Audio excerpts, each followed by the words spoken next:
বলেন। বিসমিল্লাহির রহমানির রহিম। বলেন। আমরা আসছি এখন সুন্দরবন বাজারে। আমার এক ছোটো ভাই মৌ খামার, এই মৌ খামারের মালিক মোহাম্মদ মোমিন হোসেন। আজ এখানে কালেকশন হবে। সুদূর ঝিনাইদহ থেকে আমাদের মাজেদ সাহেব আসছেন একটা প্রতিবেদন নেওয়ার জন্য। এখন আসেন, এই যে মাজেদ ভাই, দেখেন মাজেদ ভাই একেবারে আমাদের সাথে মৌয়ালি হয়ে গেছে। ওনার গেট আপ, ওনার সেট আপ এবং ওনার দেখেন, ওনাকে আমরা ঠিক একজন মৌয়ালি হিসেবেই এখন চালাই দিতে পারি সুন্দরভাবে। তাই নিয়ে আসলে প্রতিবেদন তৈরি করার জন্য আমরা এখন কিভাবে কালেকশন করব, মধু কিভাবে আহরণ হয়, এইটা আপনাদের দেখানোর চেষ্টা করব। আমরা দুই ভাই এই যে সুন্দরবন গ্রামে, এটা সুন্দরবন গ্রামই বলা যায়। সুন্দরবন যে পাশে আছে সুন্দরবন, এখান থেকেই সুন্দরবন শুরু আর কি। এই যে আর পাশে নদী, এই পাশেও নদী, আর চারপাশে এই যে হচ্ছে এইগুলো হচ্ছে কি বলা যায়, মাছির ঘের, মৌমাছির বক্স। এগুলো যখন ট্রান্সফার করা হয়, অনেক সময় রাত্রে করা হয়, কিন্তু এখন দিনে করা হচ্ছে। এই যে সকালে হয়ে গেছে, হ্যাঁ সকালে নিয়ে আসছে এইরকম গাড়িতে করে, অন্য জায়গা থেকে মাছি নিয়ে এসে ট্রাকে আনা হয়, ট্রাক থেকে নামায়ে এখানে আবার এই খামারে দেওয়া হয়, যেন মাছি বেরোতে না পারে। আর মুখ আটকাই দেওয়া হয়। এই যে মুখ সামনে আছে, এই যে মুখটা ফোম দিয়ে আটকানো আছে। মাছি প্লেস করার পরে শুধু ফোমটা খুলে দিলে মাছি ওখান থেকে বেরোবে এবং আবার ওখানে ঢুকবে। আমরা এখন দেখব কিভাবে মধু সংগ্রহ করা হয়। দেখেন এই যে চাকগুলো, এই চাকগুলো বক্স থেকে তোলা হচ্ছে একটা একটা করে। এই মাছি নিচে ঘেরে ফেলে দেওয়া হচ্ছে, আর বাকি মাছিগুলো ব্রাশ দিয়ে ফেলা হচ্ছে। এখানে চাকে একদম মাছি শূন্য করা হচ্ছে। পরে এই চাকগুলো এই যে আরেকটা বক্সে রাখা হচ্ছে, এইভাবে একটা একটা করে এই বক্সে 8টা চাক আছে। এই দেখেন পাঁচ কালেকশন হচ্ছে। আর এই দেখেন, এটা হলো কুইন সেল। এই যে আমি দেখাতে পারছি মনে আপনাদের, যখন বক্সে রানী থাকে না তখন এইভাবে রানী তৈরি করা হয়। এটা মৌমাছি নিজেরা করে নেয়। আর এই দেখেন, আর আমি আপনাদের পরবর্তীতে রানী দেখাচ্ছি, ভিডিও আছে, রানীটা দিয়ে তো একটা বক্সে একটাই রানী থাকে। মাছগুলো কিভাবে মধু সংগ্রহ করে রাখে, এই দেখেন এখানে এই যে ফোটা ফোটা মধুর ভিতরে সব, এই দেখেন প্রচুর মধু এখানে হয়েছে। এই যে মধু,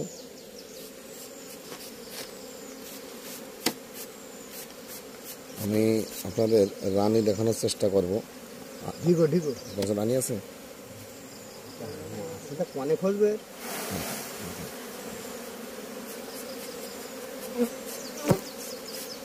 এই দেখেন কত সুন্দরভাবে নিখুঁতভাবে সংগ্রহ করা হচ্ছে, যেখানে হাতের কোনো স্পর্শ ছাড়াই।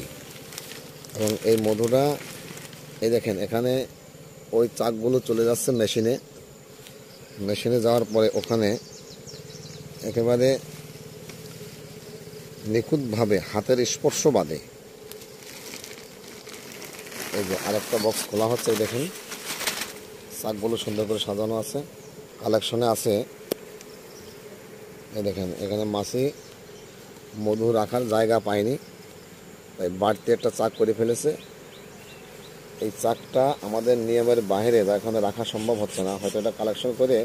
এটা হলো মোম, যারা আপনারা যে বলেন যে পিওর মোম লাগবে আমার অনেক সময়, এইটা দেখেন সে পিওর মোম। এই মোমটা মানুষের পক্ষে তৈরি করা সম্ভব না, এটা একমাত্র মাছি দিয়েই তৈরি করা সম্ভব। এই দেখেন আমি দেখাচ্ছি সুন্দরভাবে। হ্যাঁ, এতে মধু আছে, এই দেখেন মধু। এই যে এটা এখানে দেখেন প্রতিটা ঘরে মধু স্টক করা আছে। মাছগুলো সংগ্রহ করে মধুগুলো এইভাবে রাখে। এই যে আমি এই যে মাজিদ ভাইয়ের হাতে দিলাম, এই দেখেন মাজিদ ভাই এই মধুগুলো কৃত্রিম না, এগুলো হচ্ছে মাছিতে তৈরি করা মোম আর কি। এটা কৃত্রিমভাবে ইচ্ছা করলেও তৈরি করা সম্ভব হবে না। মধু কয় ভাই ওটা? হ্যাঁ, এই যে দেখেন, এই যে ঘরের ভিতরে মধু, এটা মধু কম আছে। আমি আরেকটা দেখাচ্ছি আপনাকে, মধু আরেকটা দেখাচ্ছি। আচ্ছা দেখ, এটা পরেরটা দেখছি, এই পরবর্তী চাকে যদি ওটা মধু সামান্য হয়েছে। দাদা দিয়ে দাও, এই চাকটা দেখি, ওই চাকটাই। এই দেখেন, এটাই প্রচুর মধু। এই দেখেন, আমি মনে হয় আপনাদের দেখাতে পারছি। মাঝে ভাই আপনি ধরেন এটা, এই মোমটা এখানে রেখে দেন, তারপর দেখেন থাক।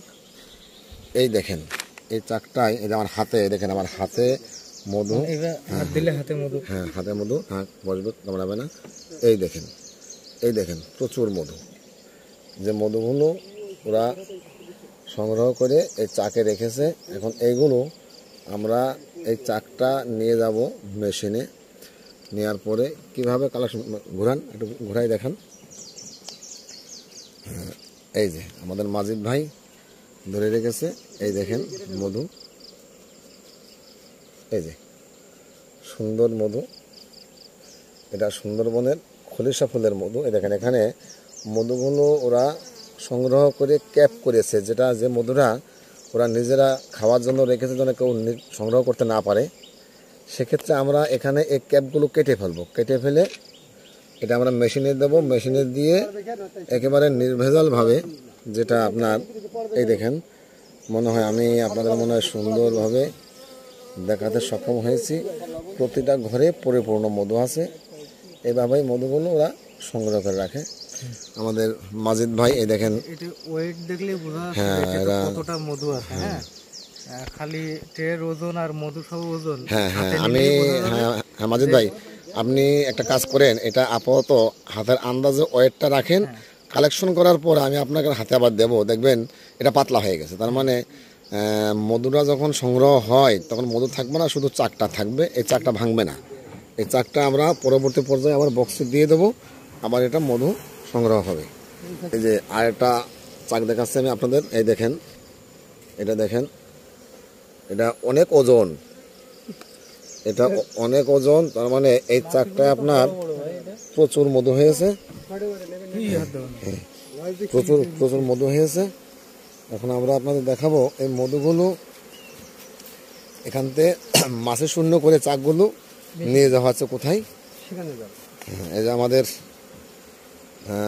শফি ভাই আছে, আমাদের মমিন ভাই আছে এই মাছে শূন্য করার জন্য। দেখেন এখন শফি ভাই এই চাকগুলো নিয়ে চলে যাচ্ছে, কারণ আমরা তার পেছনে যাব, দেখি সে চাকগুলো কোথায় নিয়ে যায়। এটা আমরা তার পাঁচ চলে যাচ্ছি, শফি ভাই চলে যাচ্ছে মশারির ভিতরে। দেখি মশারির ভিতরে কি আছে। হ্যাঁ, আমরা ভাই, আমরা কি একটু ভিতরে ঢুকতে পারবো? আচ্ছা হ্যাঁ ঠিক আছে, হ্যাঁ বলেছে ঢুকতে পারবে।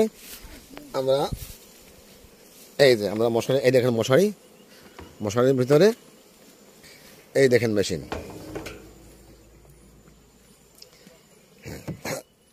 এই যে আমরা যেই চাকগুলো এখন নিয়ে আসলাম এখানে রাখা হয়েছে। যে মুখগুলো আটকানো হয়েছিল, দেখেন মুখগুলো কিভাবে কাটা হচ্ছে। এই যে এগুলো না কাটলে, যেটা বলে আমরা ক্যাপিং বলি, এটা মাছি তার মধু সংগ্রহ করে ক্যাপিং করেছে। এটা পরবর্তী সময় তারা খাদ্য হিসাবে গ্রহণ করবে। যদিও আমরা মধু সংগ্রহ করি, এই মধুটা মূলত হলো, এই দেখেন উনি এভাবে নিয়ে এই যে মেশিনে দিয়ে দিচ্ছে। এই যে মেশিনে দেওয়া হলো। এখন এই যে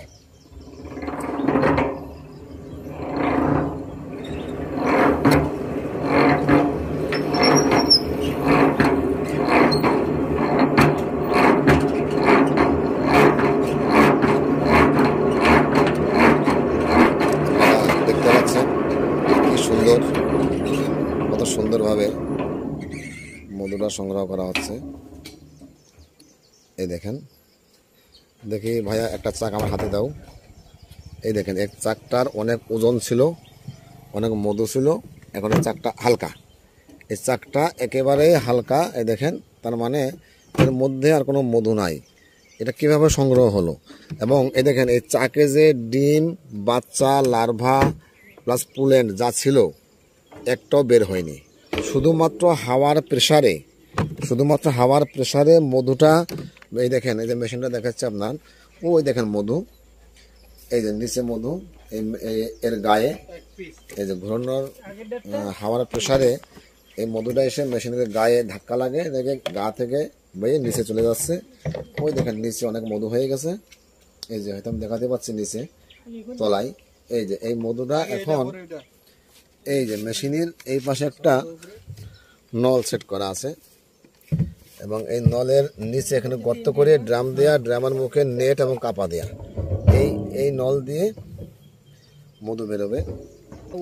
আমাদের আমিন ভাই এই যে খালি বক্সগুলো নিয়ে চলে যাচ্ছে, এই বক্সগুলো মধু শূন্য। মধু সংগ্রহ করার পরে এই বক্সে এই চাকগুলোতে আর কোনো মধু নাই। এখন এই চাকগুলো যাচ্ছে কোথায়, আমরা তার পেছনে যাই, যে দেখি যে চাকগুলো সে ফেলে দেবে না কি করবে। এই দেখেন এই চাকগুলো, এই যে চাকগুলো যে বক্সে ছিল দেখেন, সে বক্স আবার সাজা দেওয়া হয়ে গেল সুন্দর করে। এগুলো খালি চাক, এগুলো তো আর মধু এখন নাই।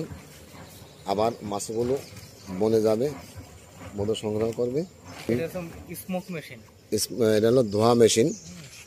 এই যে অনেক সময় মাছে আপনাকে আক্রমণ করতে পারে মৌমাছি। এই যে আমাকে মাজিদ ভাই একটু টিপ দিন। এই দেখেন কিভাবে ধোয়া বেরোচ্ছে। এটা যখন মাছের গায়ে বক্সে দেওয়া হয়, এটা আপনি প্র্যাকটিক্যাল দেখাচ্ছি যে কিভাবে ধোয়া দেওয়া হয়। মাজিদ ভাই একটু ধোয়া দেন, বা আমি দিচ্ছি দেখেন। হ্যাঁ চাক ধরেন। এই দেখেন মাছগুলো এখন এলোমেলো আছে। আমরা ধোয়া দেওয়ার পরে মাছগুলো একটু দুর্বল হবে, হয়তো আপনাকে আক্রমণ করবে না। এই যে ধোয়া দিয়ে দিলাম। এখন এই দেখেন পুরোনো চাকগুলো, যেগুলো মধু কালেক্ট হয়ে গেছে, এই চাকগুলো যে বক্স থেকে নেওয়া হয়েছিল আবার সে বক্সেই দেওয়া হচ্ছে। এবং এরও কারো কাজ, এই বক্সগুলো আপনি ইচ্ছামতো দিলেই হবে না, চাকগুলো ইচ্ছামতো সাজালেই হবে না। এটা মাপ আছে যে আপনাকে একটা চাক থেকে আরেকটা চাকের দূরত্ব কতটুক। দুইটা মাছি এই ফাঁকা দিয়ে উঠতে পারবে। সেক্ষেত্রে আপনি যদি একটু ফাঁকা করে দেন তাহলে আপনার মধু কালেক্ট হবে না ভালো। আবার যদি ঘন করে দেন তাহলে ওরা মধু রাখতে পারবে না। এর নিয়ম হলো আপনার দুইটা মাছি চাকের ফাঁকায় দুইটা মাছি একসাথে উঠতে পারবে। এই দেখেন এগুলো আবার আগের মতো চাক সাজাইয়ে এটা বেঁধে দেওয়া হলো। মাজিদ ভাই, আপনি এই আমাদের যে প্রকল্প দেখলেন মধু সংগ্রহ, তারপরে সুন্দরবন দেখালাম, সুন্দরবন থেকে মধু যাচ্ছে সেটা আপনাকে দেখালাম, সুন্দরবন থেকে মধু নিয়ে আসছে আপনাকে দেখালাম, এবং মধু কীভাবে হাতের ছোঁয়া বাদে কালেকশন করলাম এটা আপনাকে দেখালাম। এই বিষয়ে আপনি আমাদের যদি একটু মন্তব্য করেন। সুন্দরবন আছে পাশে, জি, মানে সুন্দরবনে প্রতিনিয়ত প্রচুর মানে ফুল, প্রচুর গাছ যেহেতু বিভিন্ন জি জি রকম জি আছে, জি তেমনি দেখা যাচ্ছে ফুলও বিভিন্ন রকম আছে।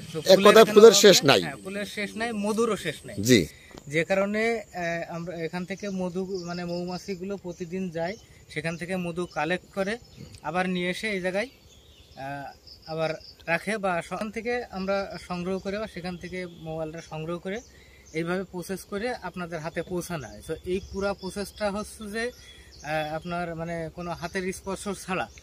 এবং এখানে মানে যারা ওই যে দেখেন যে মধুর বিজ্ঞাপন দিচ্ছে, হ্যাঁ, তারা আসলেই কিন্তু মধু বেচে কি অন্য কিছু বেচে। মাজিদ ভাই, এখানে আমার একটা কথা আছে, সেটা হলো আসলে এই যে দেখেন আমাদের কারোর মাথায় টুপি নাই, গায়ে পাঞ্জাবি নাই, এবং আপনারও দেখছি নাই, জানি না আপনি আসলে এটা কিভাবে নিচ্ছেন। যারা মানে হ্যাঁ জি জি জি মধু সংগ্রহ করে তারা তো টুপি পাঞ্জাবি। এখন আপনার কি মনে হয় যে টুপি এবং পাঞ্জাবিটা এটা আসলে একটা ধোঁকা বা লেবাস মনে হচ্ছে কিনা? লেবাস মানে যে আমি অথেন্টিক মধু দিচ্ছি, আমারে আপনারা বিশ্বাস করেন, এই জিনিসটা করার জন্য এই টুপি পাঞ্জাবি পরে এসে মধু বিক্রি করতেছে। কিন্তু আসলে তারা কেউ মোবাইল না, মধু চাষি না। মধু চাষি ওই পাশে একটু দেখান যে মধু দেখাচ্ছে যে আমাদের আমিন ভাই একজন মৌ চাষি, এই যে আমাদের যে মমিন ভাই আছে ইনি একজন বিজ্ঞ এবং পুরনো মৌ চাষি। হ্যাঁ দেখেন তাদের পাঞ্জাবিও নাই, টুপিও নাই, শুধুমাত্র মধু বিক্রি করার জন্য। অবশ্যই এই পাঞ্জাবি টুপি ব্যবহার করা যাবে না। আর যদি আপনি অরিজিনাল ভাবে একজন হুজুর আপনার পাঞ্জাবি এবং টুপি সবসময় আপনি ব্যবহার করেন, এটা আপনার জন্য খুব সুন্দর এবং আমরা এটা সাধুবাদ জানাই। কিন্তু ভাই যারা শুধুমাত্র সেলস করার জন্য। এই আমাদের এই মুসলিমদের দুর্বল জায়গাগুলো আপনি চিনে শনাক্ত করে মানুষকে ঘা দিচ্ছেন, এই দুর্বল জায়গাগুলো ঘা দেবেন না। আপনি সত্যিকারের টুপি পাঞ্জাবি পরে একজন আলেম হন। আমরাও চাই যে প্রতিটা মুসলিম যেন টুপি পাঞ্জাবি ব্যবহার করে, কিন্তু সেটা যেন আমাদেরকে মধু বিক্রি বা ফেসবুকে অন্য কিছু বিক্রির জন্য দেখানো না হয়। ধন্যবাদ সবাইকে, ভালো থাকবেন সবাই।